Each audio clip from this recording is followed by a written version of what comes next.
Subscribe channel Truth.id dan aktifkan lonceng notifikasi untuk mendapatkan informasi seputar live streaming dan video khotbah terbaru. Posisi tombol subscribe berada di kanan atas channel kami dan jangan lupa nyalakan loncengnya.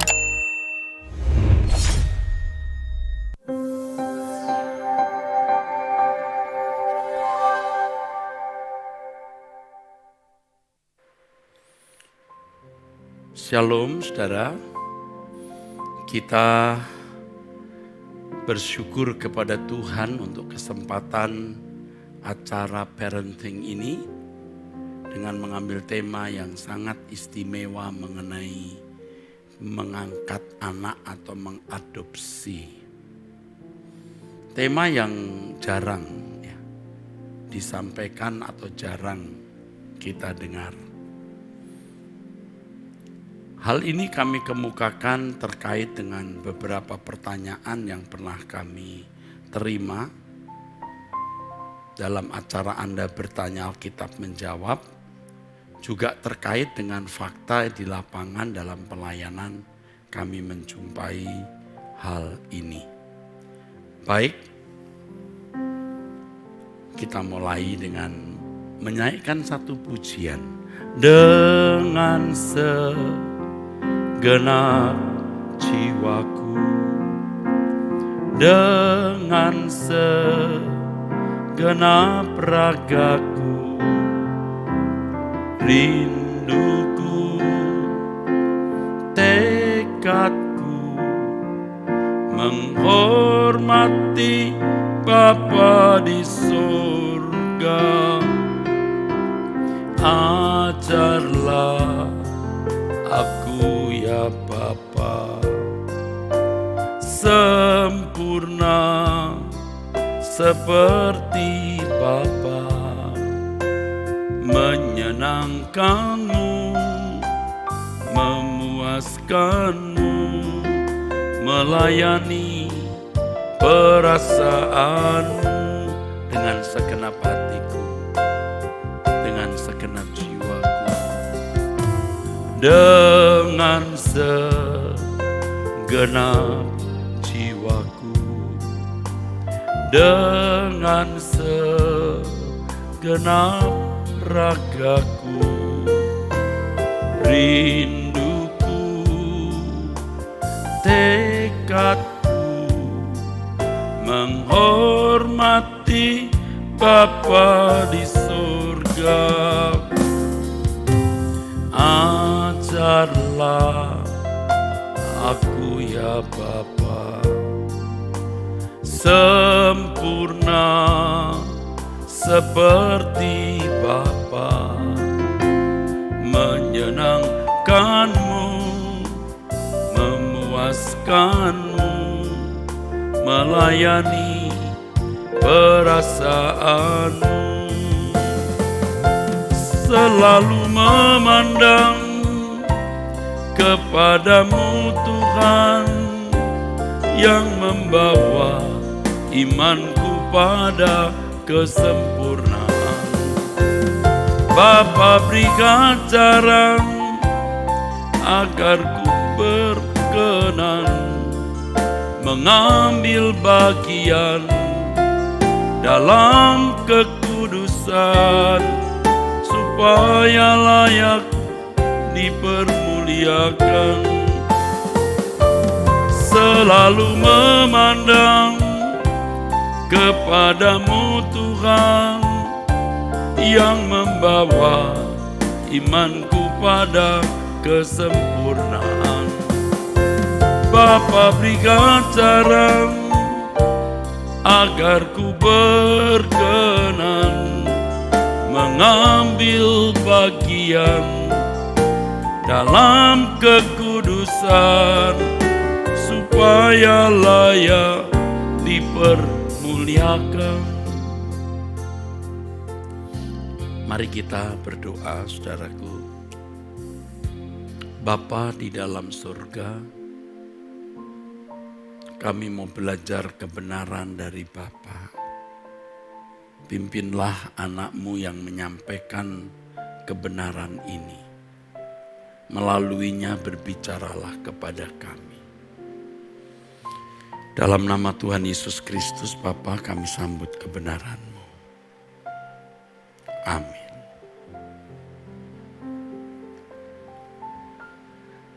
Saudaraku sekalian, menjadi kenyataan yang tidak dapat disangkali, tidak dapat dibantah, bahwa kehadiran anak dalam sebuah perkawinan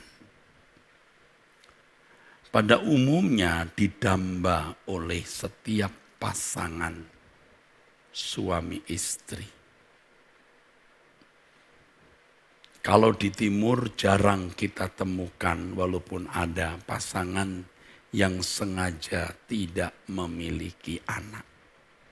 Dan saya juga sudah bertemu dengan orang-orang atau pasangan yang memang tidak berniat memiliki anak atau merencanakan tidak memiliki anak. Namun pada umumnya pasangan suami istri mendambakan anak. Karena anak mempunyai makna dan nilai tersendiri bagi keluarga. Hal ini pada umumnya sudah merupakan salah satu kebutuhan bagi orang tua dan keluarga besarnya. Pada umumnya makna kehadiran anak dalam keluarga yang pertama, anak bisa mempererat hubungan suami istri karena anak adalah bukti nyata buah dari cinta suami istri. Jadi kalau suami berkata atau istri berkata, aku sebenarnya tidak cinta dia. Tetapi kalau sudah mempunyai anak itu agak sulit disangkal. Artinya tidak sulit menyangkal diri bahwa ia tidak mencintai pasangannya. Jadi kalau punya anak berarti diperkosa dong. Ya kan? Jadi anak itu bukti dan buah dari cinta pasangan suami istri. Mestinya setiap kali melihat anak, suami istri mengingat cinta yang terjalin di antara mereka.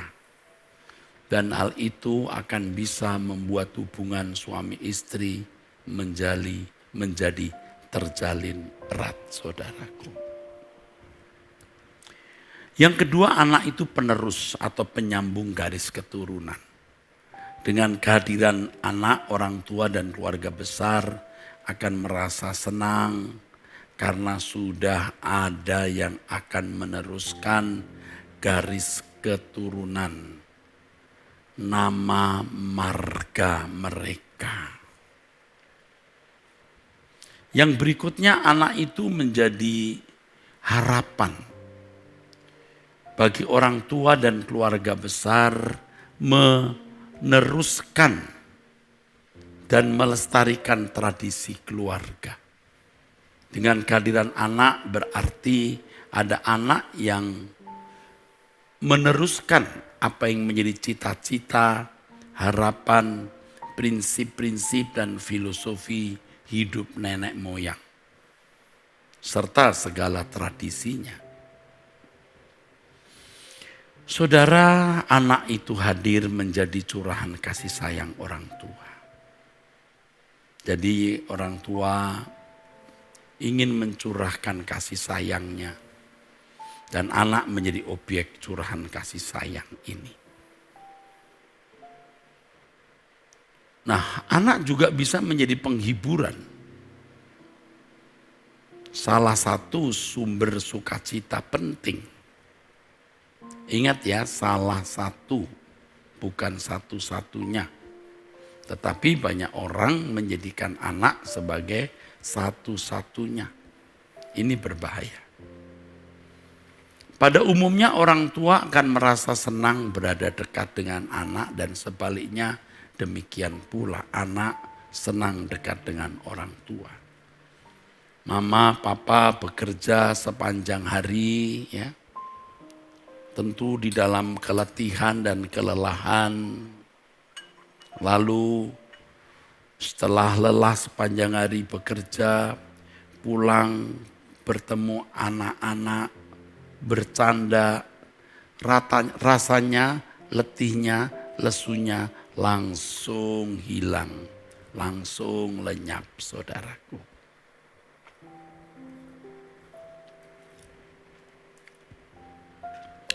Anak-anak tentu juga menjadi harapan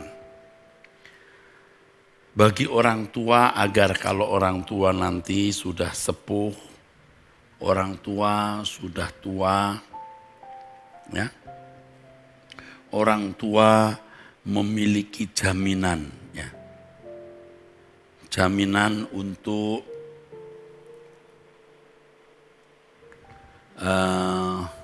jaminan untuk dipelihara, dijaga hari tuanya. Anak saudaraku itu juga bisa menjadi kebanggaan dan memberi nilai bagi orang tua dan keluarga besar. Misalnya anak menjadi menteri, menjadi bupati, jadi gubernur. Wah, atau menjadi orang besar yang terkenal. Orang tua bangga, keluarga besarnya pun juga bangga. Dan akhirnya anak bisa menjalin hubungan dua keluarga besar. Antara keluarga besar dari pria dan keluarga besar dari wanita. Yang tadi tidak saling kenal jadi besan, lalu mereka bisa menyatu melalui anak yang lahir dari pasangan. Ya. Tetapi kenyataan yang kita jumpai, saudaraku, tidak sedikit orang tua dan pasangan maksud saya yang tidak memiliki keturunan. Nah, bagaimana dengan orang-orang yang tidak memiliki keturunan? Tidak memiliki anak kandung. Nah, biasanya yang dilakukan adalah mengadopsi atau mengangkat anak. Pada penjelasan kali ini saya tidak berbicara dari aspek legal atau aspek legalitasnya. Tapi aspek rohani, perilaku, sikap hati, ya, terkait dengan adopsi anak ini. Telah saya jelaskan beberapa butir makna kehadiran anak. Lalu kita melihat fakta adanya pasangan yang tidak memiliki anak. Lalu mereka berusaha untuk memiliki anak dengan cara mengadopsi. Memang biasanya alasan untuk mengadopsi anak itu yang pertama ya karena tidak memiliki anak kandung. Ini alasan yang paling kuat pada umumnya. Dan mereka berharap agar anak yang diadopsi bisa menjadi penyambung keturunan dan tentu suatu hari bisa juga menjadi ahli waris, saudaraku. Bisa juga menjadi ahli waris.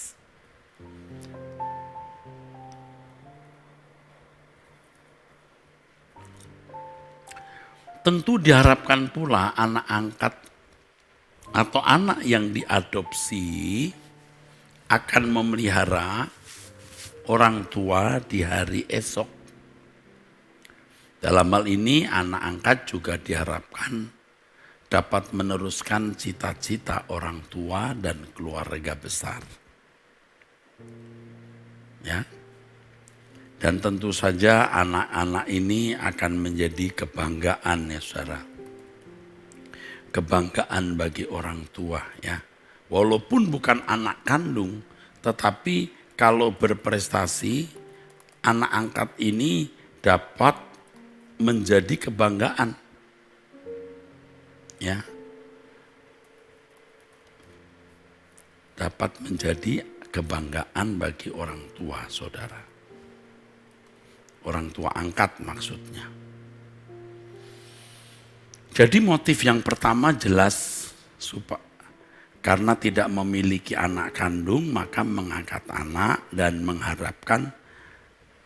mengharapkan tentu makna kehadiran anak seperti yang saya sudah kemukakan pada awal, ada 8 butir makna kehadiran anak itu bisa dialami oleh pasangan suami istri yang mengadopsi anak tersebut. Biasanya juga mengadopsi anak, mengangkat anak karena perasaan belas kasihan kepada anak yang tidak memiliki orang tua. Atau orang tuanya tidak sanggup memeliharanya. Karena orang tua tidak sanggup memelihara, maka dia mengangkat salah satu anak keluarga itu. Kadang-kadang atau tidak jarang orang tua angkat memberi imbalan sejumlah uang kepada orang tua kandung anak yang diadopsi itu. Tetapi saya mau memberikan masukan ya. Idealnya kalau ada keluarga yang tidak mampu memelihara anaknya, kita tolong dia. Kita menolong keluarga itu agar keluarga itu bisa memelihara anaknya. Bukan malah mengambil anaknya, saudara. Jadi kalau kita lihat ada keluarga punya 5-6 anak, bagaimana kita bisa menolong keluarga itu memelihara anak-anak tersebut, bukan mengambil salah satu. Ya kecuali keluarga itu memang dengan rela mau memberikan salah satu atau 2 orang anaknya ya. Tapi jangan karena terpaksa atau memang tidak dikemukakan terpaksa, tapi kalau jujur dia tidak rela. Jangan sampai itu menyakitkan. Lebih baik kita mendampingi keluarga tersebut untuk membesarkan anak-anak mereka tanpa mengadopsi anak mereka. Kok bisa Pak? Bisa. Kehadiran saudara dalam keluarga yang tidak mampu itu, dalam keluarga yang tidak mampu itu, di dalam pergumulan mereka. Nah biasanya orang tidak mau rugi ya, membantu tapi mendapat imbalan. Nah itu sikap yang tidak terpuji saudara. Ingat ya kalau ada keluarga tidak mampu lalu kita melihat, ya, kita tidak punya anak kandung, karena kita ingin punya anak kandung, kita ambil salah satu. Itu menyakitkan sebenarnya. Adalah lebih baik, adalah lebih mulia kalau kita bersama-sama keluarga itu membesarkan anak-anak mereka. Bisa saja sekali 2 kali anak-anak mereka tinggal di rumah Anda, tapi tidak pernah Anda adopsi. Tidak pernah Anda adopsi. 2-3 tinggal dengan Anda sekolahkan, Anda kuliahkan seperti asrama, seperti yatim, rumah yatim, tapi Anda tidak pernah mengadopsi. Anak-anak itu tetap anak keluarga itu. Itu baru jempol saudaraku. Ya. Atau mungkin karena ada famili kakak atau adik, saudara kandung atau orang dekat yang memang dengan rela memberikan anaknya kepada Anda untuk Anda asuh sebagai anak angkat. Kan kadang-kadang anak-anak itu memanggil tantenya juga mami. Memanggil omnya itu papi. Nah sekalian deh kamu jadi anak papi mami. Tetapi tidak harus mesti diadopsi secara legal. Karena kalau secara legal maka saudara-saudara yang lain, saudara dari anak yang diadopsi pasti merasa didiskriminasi atau pilih kasih. Diakui jadi anak papi mami bagus. Jadi anaknya papi atau anaknya mami, anaknya om atau tante. Tapi tidak harus secara legal. Kalau suatu hari Anda mau mewariskan kekayaan, ya itu nanti lain hari. Ini saya memberikan masukan saja. Mungkin ada pertimbangan lain yang tidak bisa dijelaskan. Sehingga ini bukan sesuatu yang mutlak ya, ini masukan saja ya. Jadi hal ini juga dapat membangun hubungan yang lebih erat kalau ada seseorang punya 6 anak lalu yang satu diberikan kepada adiknya. Adiknya itu tantenya si anak, tapi biasanya anak-anak orang ini juga manggil mami kepada tantenya, ya salah satu diberikan. Tidak harus pakai surat secara legal saudaraku, tidak harus. Ya. Nah, ini tergantung kasus yang ada. Ini tidak mutlak, tapi ini masukan. Ada orang yang mau mengadopsi anak atau mengangkat anak karena ingin memiliki anak dengan jenis kelamin tertentu. Ada suku-suku di Indonesia ini tidak puas kalau punya anak itu belum laki-laki. Jadi kalau punya anak perempuan, semua perempuan belum laki-laki, dia belum puas. Saya dalam pelayanan pernah menjumpai suami istri yang berkelahi hanya gara-gara anak. Ya, tidak memiliki anak laki-laki. Ya ada banyak kasus lah masalahnya. Ya saudara, jangan karena hal ini. Ini satu sikap yang tidak dewasa. Tidak boleh begitu. Laki perempuan sama saja tergantung Tuhan memberinya ya.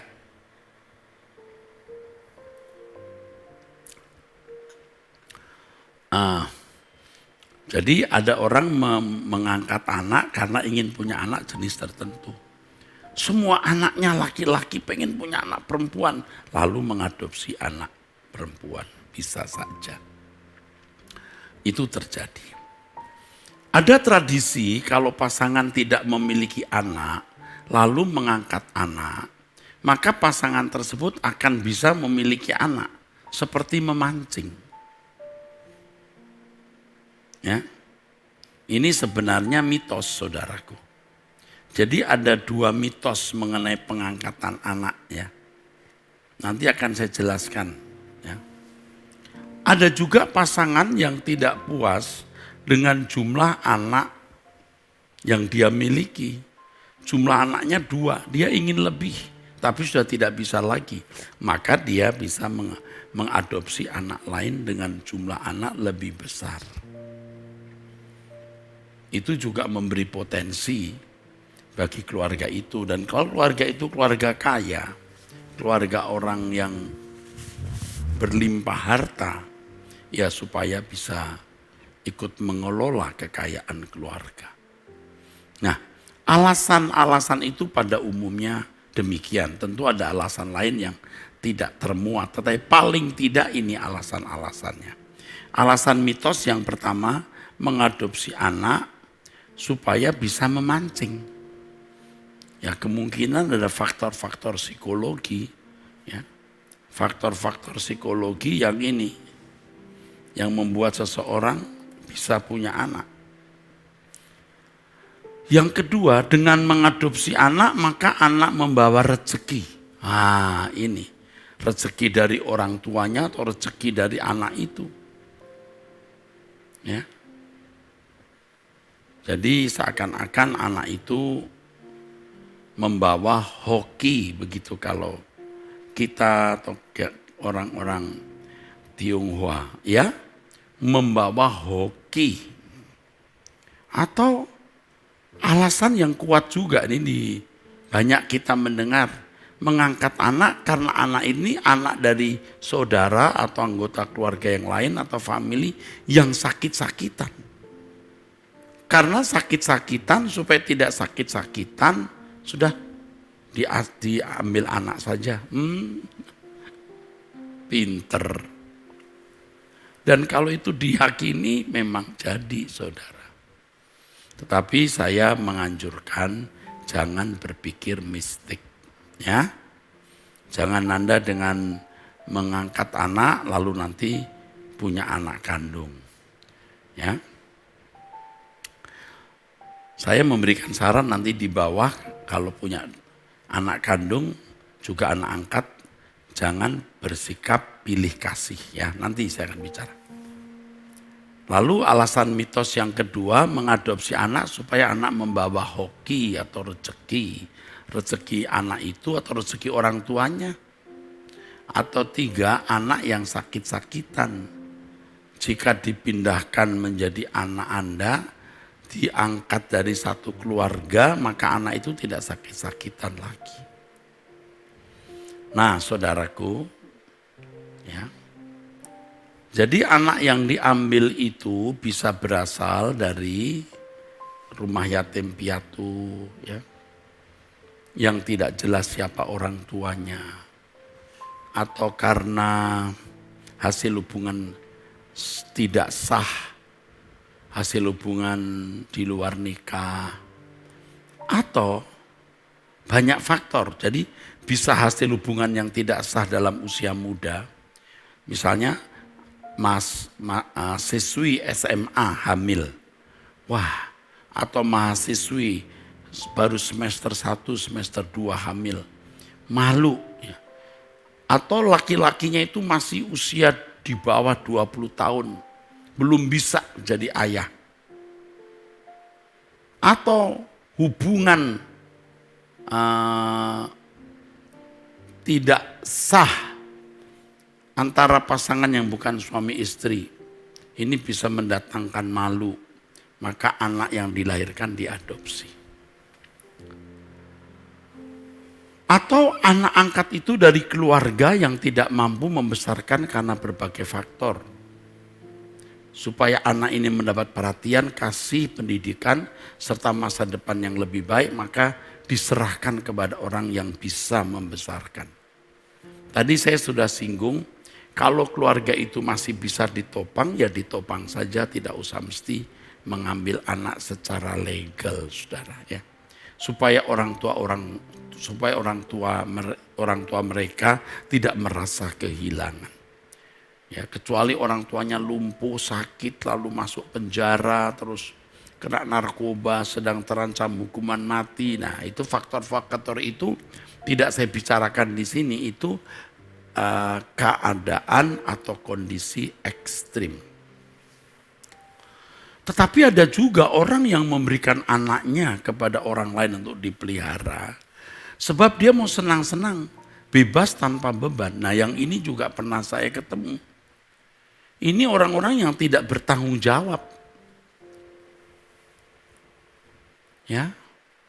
Wanita-wanita yang punya anak tidak jelas siapa bapaknya.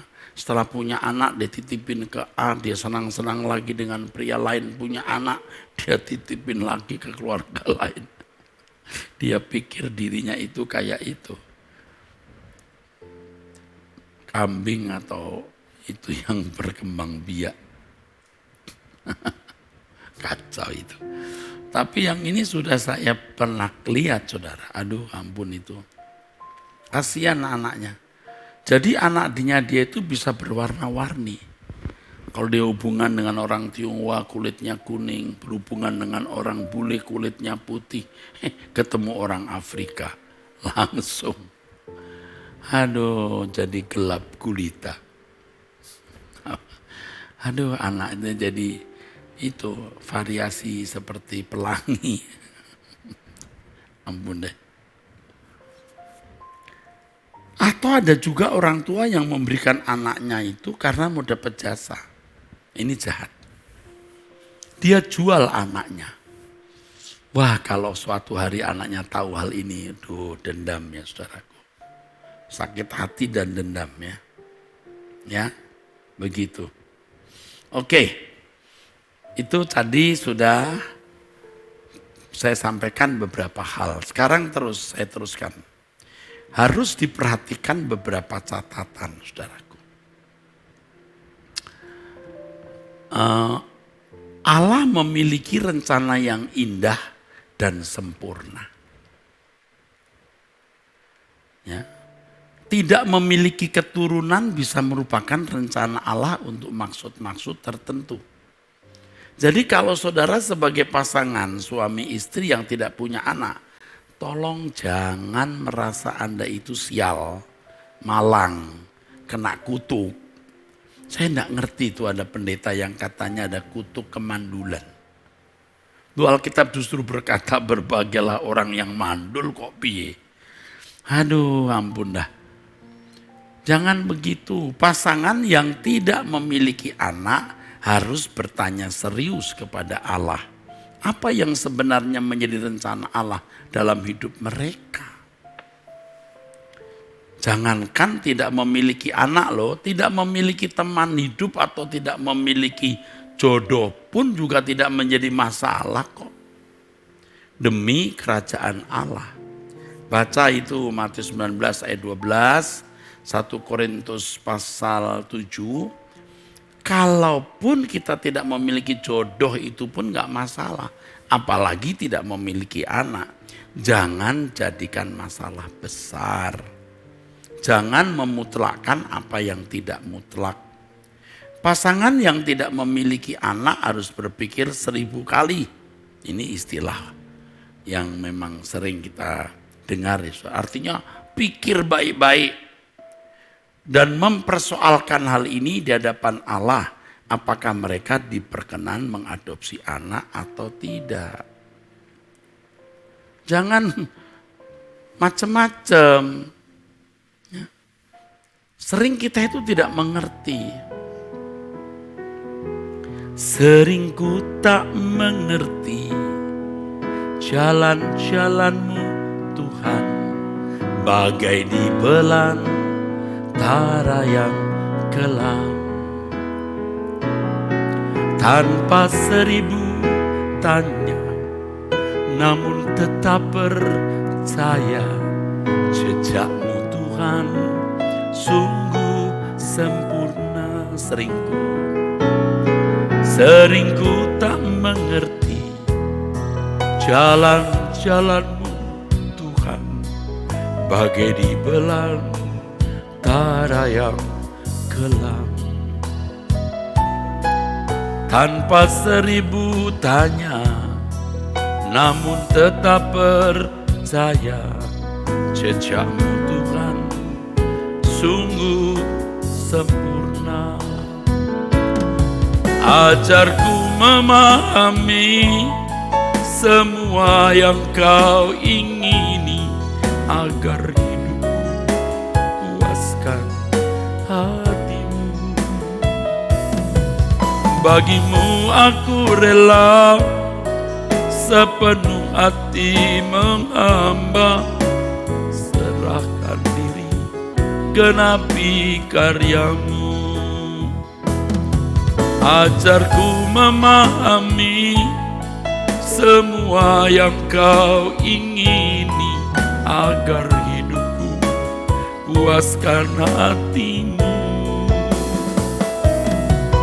Bagimu aku rela sepenuh hati menghamba, serahkan diri genapi karya-Mu.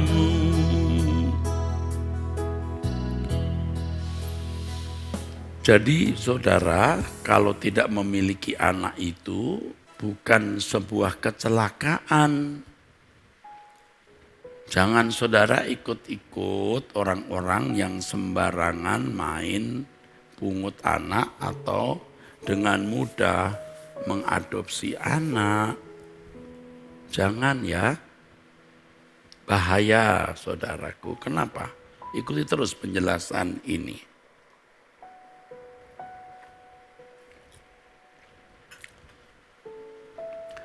Kalaupun Tuhan mengizinkan Anda harus mengangkat anak, itu demi kemuliaan Allah, bukan kesenangan sendiri.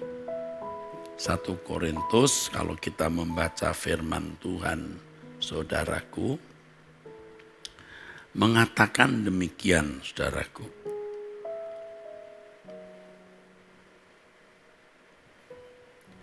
Jika engkau makan atau jika engkau minum atau jika engkau melakukan sesuatu yang lain, lakukanlah semua itu untuk kemuliaan Allah. Ya, jangan ceroboh. Anak jangan sampai menjadi berhala. Faktanya memang ada orang tua atau pasangan yang tidak memiliki anak, lalu mengadopsi anak. Lalu berlebihan mencintai anak ini, overprotection, ya berlebihan melindungi, menjaga. Ya kita harus menjaga maksimal, tapi sampai tingkat memanjakan.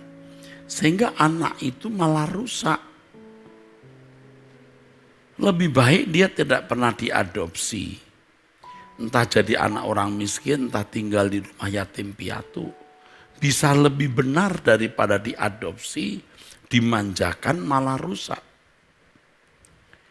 Kalau Allah mengizinkan Anda mengadopsi anak itu harus dipersembahkan bagi Allah.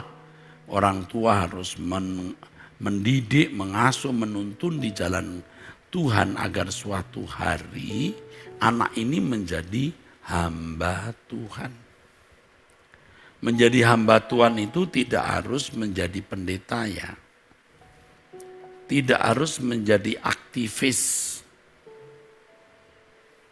Tetapi di bidang yang digeluti, apakah di dunia medis, apakah di lingkungan farmasi, apakah di lingkungan hukum, pendidikan, politisi, pemerintahan, menjadi berkat dan efektif bagi pengembangan kerajaan surga di muka bumi.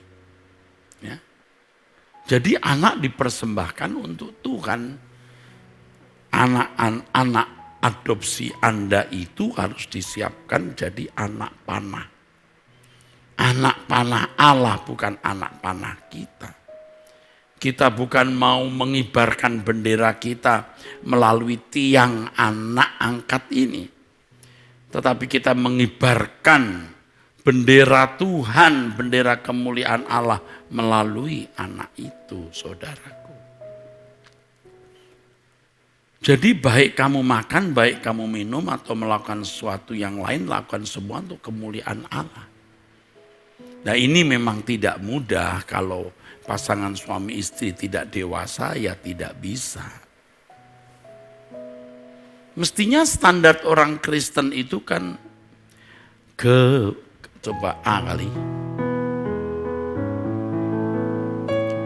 Kepentinganku hanya dirimu, melayani perasaan Bapa. Di matamu ku istimewa, hidup bagimu sepenuhnya. Tubuh nyawaku, roh dan jiwaku, ku serahkan semua bagimu. Tiada lagi bagian untukku, semua hanya bagi kerajaanmu. Jadikan aku alat kemuliaanmu, sejak ku di bumi sampai di surga. Setiap saat kau memandang diriku, dalam segala hal menyenangkanmu. Saudara itu istimewa. Di matamu ku istimewa, hidup bagimu sepenuhnya. Jadi kalaupun Anda tidak memiliki keturunan, tidak menjadi masalah. Dan kalau saudara mengadopsi anak, harus benar-benar di dalam pimpinan Tuhan. Tuhan mengendaki itu tidak. Lalu siapa anak yang akan menjadi anak angkatmu yang kepadanya engkau akan mewariskan misi Tuhan di dalam hidup saudara? Nah, kecuali saudara tidak punya misi Tuhan. Saudara mengangkat anak hanya untuk kesenangan sendiri, sebagaimana yang saya jelaskan tadi, makna kehadiran anak dalam hidup keluarga. Hanya demi itu. Jangan ya, saudara akan menyesal. Tolong saudaraku. Lagu ini luar biasa saudaraku. Memang tidak banyak orang yang berani mengenakannya. Tetapi kalau kita sadar hidup kita singkat, dan semua yang kita miliki di bumi ini termasuk keluarga, termasuk pasangan hidup, termasuk anak-anak cucu-cucu kesayangan kita. Suatu kali harus kita tinggalkan, maka kita bisa menyanyikan lagu ini menjadi komitmen janji tekad kita. Itu luar biasa. Kepentinganku hanya dirimu. Kepentinganku hanya dirimu. Melayani perasaan Bapa. Di matamu ku istimewa, hidup bagimu sepenuhnya. Tubuh nyawaku, roh dan jiwaku, ku serahkan semua bagimu. Tiada lagi bagian untukku, semua hanya bagi kerajaan-Mu. Jadikan aku alat kemuliaan-Mu, sejak ku di bumi sampai di surga. Setiap saat Kau memandang diriku, dalam segala hal menyenangkan-Mu.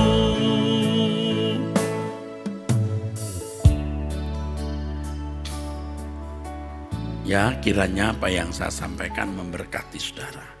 Yang berikut, ya, ini harus diperhatikan beberapa catatan terkait dengan mengadopsi anak. Harus mengingat bahwa gen yang dimiliki seorang anak itu pasti mewarisi orang tua. Pasti. Tidak bisa tidak. Jadi bukan hal yang mudah ketika Anda mengadopsi anak yang tidak jelas bibit, bebet dan bobotnya. Hati-hati. Tetapi saya mengatakan ini bukan lalu saudara sembarang. Saudara terus pilih-pilih ya. Kadang-kadang Tuhan memberi anak yang tidak jelas gennya, tetapi Tuhan bisa merubah melalui saudara. Tetapi saya harus memberitahu juga hal ini dengan segala harga yang harus dibayar. Harus mengingat bahwa gen yang dimiliki seorang anak belum tentu baik dan belum tentu bisa meneruskan cita-cita keluarga. Tidak sedikit pasangan yang menyesal ketika mengangkat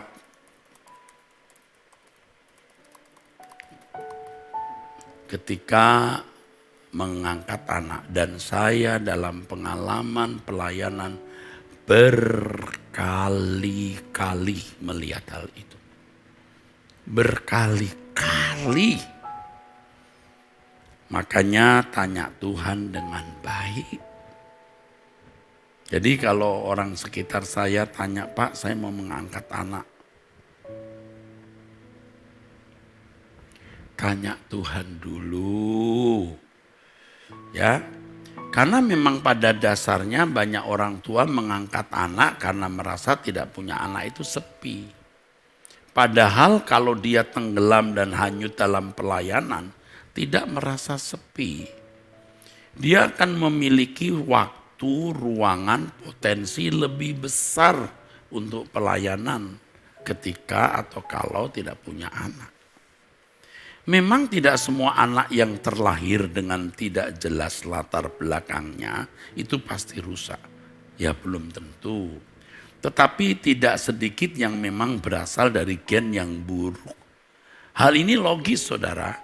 Kalau sampai ada seseorang terlahir dengan tidak jelas orang tuanya, ya kemungkinan besar memang gennya tidak jelas. Dan lebih berpotensi gennya buruk. Entah hasil hubungan tidak jelas atau seorang wanita tunasusila yang hamil lalu anaknya diserahkan ke panti asuhan.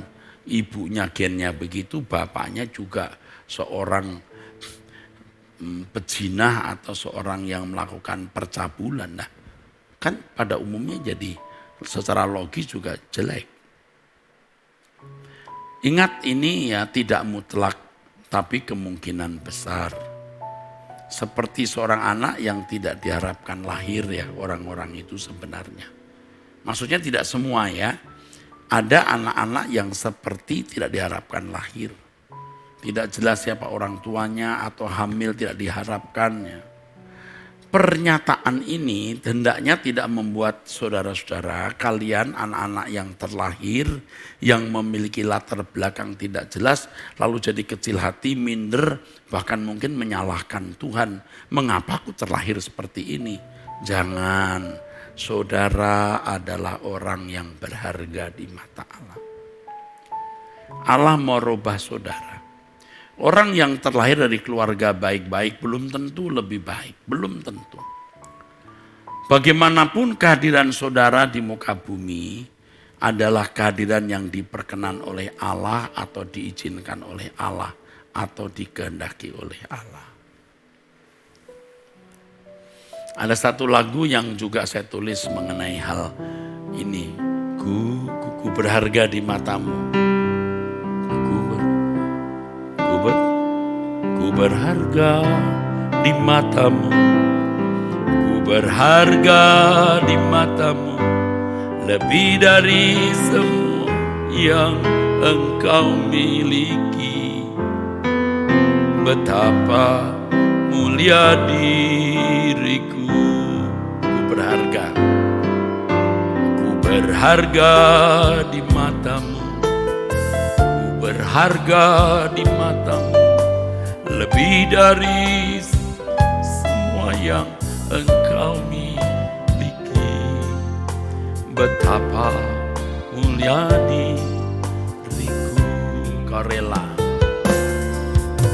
Kau rela berikan dirimu menjadi insan sepertiku.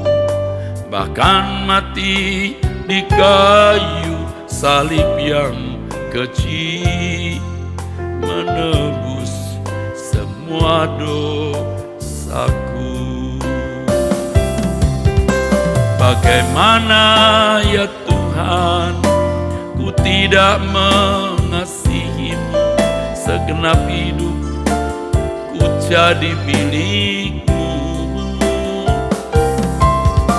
Takkan pernah ku dapat membalas kebaikanmu. Selamanya engkau kumuliakan. Jadi bagi saudara yang memang pernah terlahir dari keluarga yang tidak jelas, jangan minder. Di Alkitab kita menemukan tokoh seperti ini. Dan ternyata dia seorang yang sukses. Ya, bisa. Dan banyak orang yang sukses dalam hidup ini. Ya. Dalam mengangkat anak, itu ada harga yang harus dibayar. Ya, harus mengerti ada harga. Yang pertama harga ekonomi. Dengan mengangkat anak Anda harus membiayai hidup. Jadi ini yang saya katakan biaya ekonomi. Yang kedua biaya emosi. Punya anak itu tidak mudah karena ya kadang-kadang anak nakal tidak mau nurut, nggak mau ngerti orang tua, itu harga emosi ya. Harus dibayar, saudara. Lalu yang paling mahal itu keteladanan. keteladanan. Kalau hanya ekonomi, emosi, ya fisik, tenaga, termasuk ekonomi saya kira itu.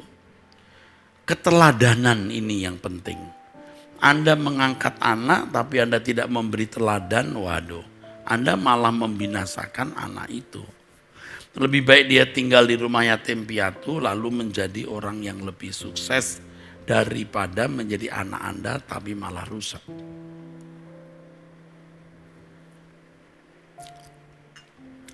Oke, jelas ya? Nah, bagaimana dengan persoalan yang paling krusial ketika memiliki anak adopsi? Apakah harus memberitahu fakta bahwa anak itu anak adopsi? Yang pertama, sebisa mungkin tidak memberitahu. Ini pandangan saya, Anda boleh punya pandangan yang berbeda. Mengapa tidak perlu memberitahu? Sebab yang penting adalah bagaimana Anda membangun hubungan antara Anda dengan anak angkat seperti anak kandung. Hubungan yang terjalin ini penting. Sehingga nanti tidak ada masalah apakah itu anak kandung atau anak angkat. Ya. Nanti tidak akan menjadi masalah apakah itu anak kandung atau anak angkat. Justru ini luar biasanya di situ, saudara. Anda tidak akan memiliki masalah di sini. Ini paralel dengan saudara kandung dan saudara angkat. Seringkali saudara, ya, kita melihat kenyataan bahwa saudara angkat bisa lebih dekat dibanding dengan saudara kandung.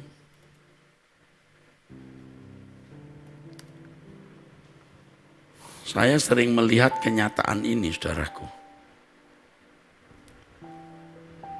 Saudara angkat itu bisa menjadi lebih dekat dari saudara kandung.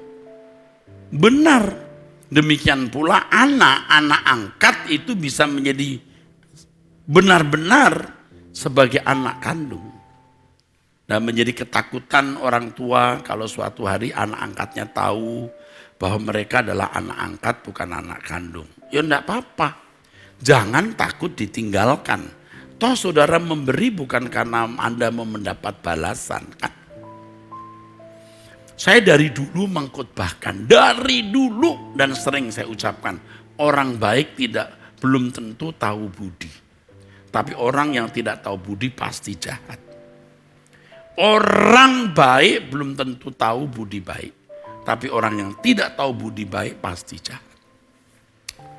Kalau saya mengatakan ini bukan saya sedang membangkit-bangkitkan kebaikan saya kepada orang. Oh enggak perlu, saya sudah melakukan tentu banyak kebaikan kepada ratusan atau kalau bisa dikatakan ribuan mahasiswa di mana saya menjadi kepala asrama dan menaruh hidup saya, uang saya. Saya tidak pernah mengingatnya.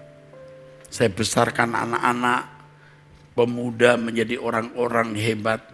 Oh saya tidak membangkit-bangkitkan terus minta balas budi. Tolong kembalikan dong uang yang pernah saya keluarkan. Oh enggak sama sekali. Tolong dong bantu saya. Oh enggak perlu. Kenapa? Uang saya sudah ada. Tenaga saya sudah banyak. Tidak membangkit-bangkitkan. Hanya saya sedih saja. Kalau sampai ada orang sudah saya besarkan tapi tidak mengerti budi baik. Karena orang-orang ini adalah orang-orang yang sudah saya anggap anak-anak saya. Itu sedih sekali saya. Bisa mempercakapkan hal saya di belakang saya. Bahkan keburukan yang tidak saya lakukan. Tapi sekali lagi bukan masalah. Kita tidak menuntut kebalas sama sekali. Tidak sama sekali. Karena kita sudah menaruh kebaikan yang juga mungkin tidak terhitung kepada banyak orang. Kita tidak pernah mengingat itu.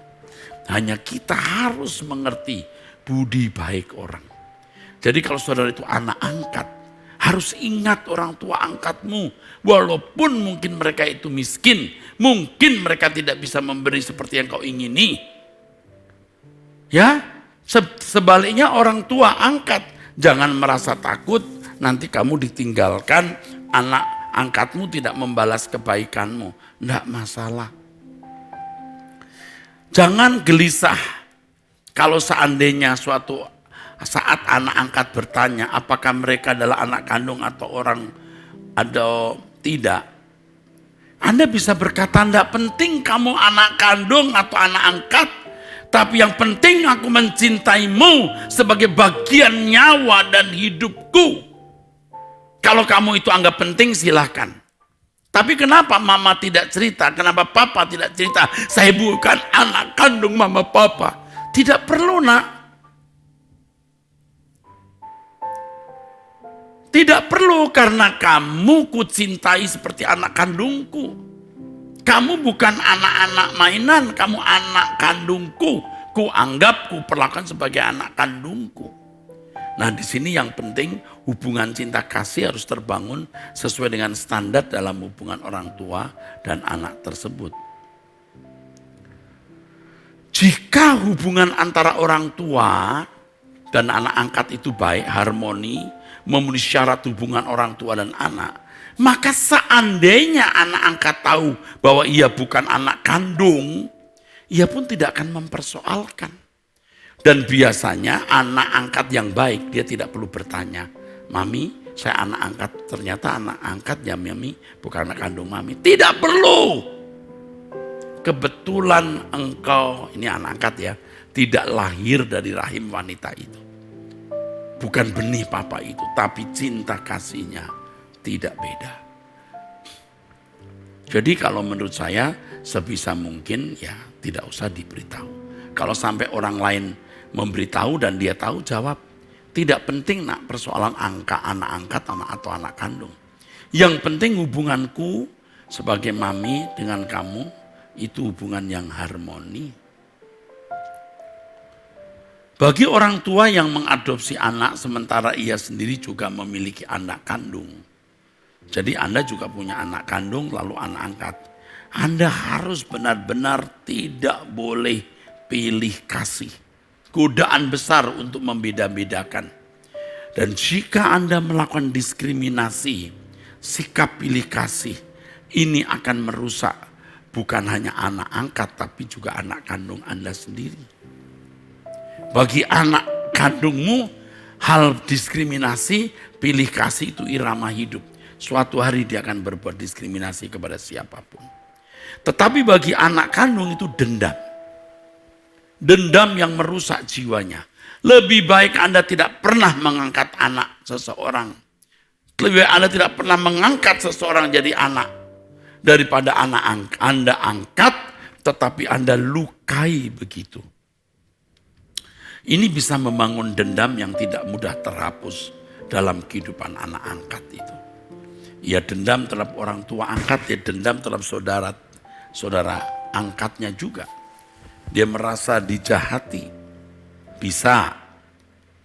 Jika pilih kasih itu terjadi, itu menjadi siksaan batin yang sangat menyakitkan. Bukan tidak mungkin suatu hari anak yang sakit hati karena diperlakukan diskriminatif itu menunjukkan balas dendamnya dengan tindakan yang tidak pernah diduga oleh kita semua. Jadi jangan melukai. Jangan. Mungkin orang tua angkat ada yang berkata, syukur masih saya angkat jadi anak. Syukur masih saya adopsi. Syukur masih bisa saya sekolahkan. Itu bukan alasan untuk bersyukur. Justru lebih baik tidak mengadopsi anak daripada mengadopsi tetapi memperlakukan tidak adil.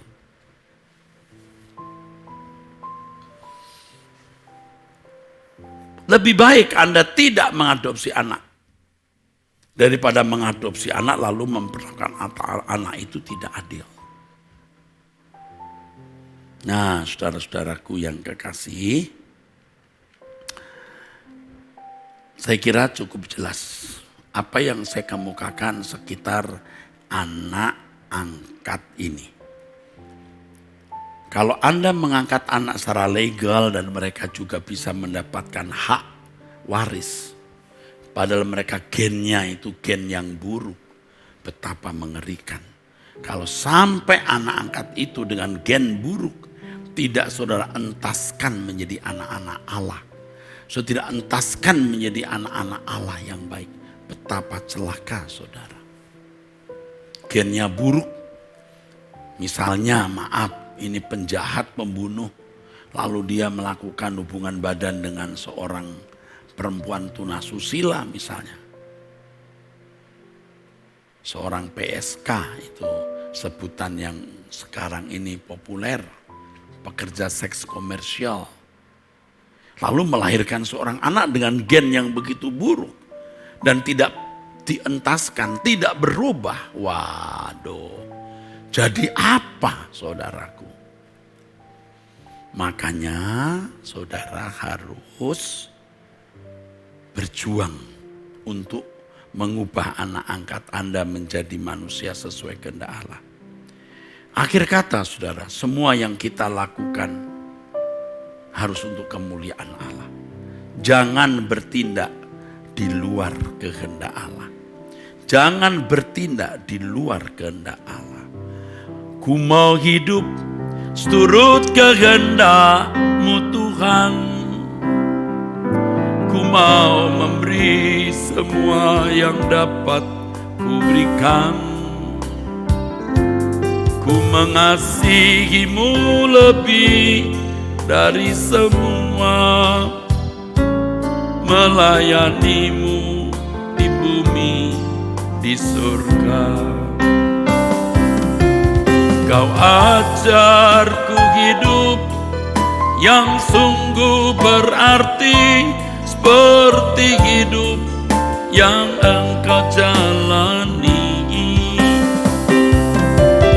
Anggur yang tercurah, roti yang terpecah, hidup bermakna bagi sesama. Bapa, kami berdoa untuk orang tua angkat agar mereka diberi hikmat kebijaksanaan untuk mendidik anak-anak mereka di jalan kebenaran Tuhan. Kami berdoa untuk anak-anak angkat agar tahu diri dan mengasihi orang tuanya, orang tua angkatnya seperti orang tua kandungnya sendiri. Bapa, kami bersyukur untuk kebenaran yang luar biasa yang telah Kau berikan pada sesi parenting kali ini. Segala hormat bagi-Mu Bapa, dalam nama Tuhan Yesus Kristus. Amin. Sampai ketemu di parenting yang akan datang. Tuhan memberkati.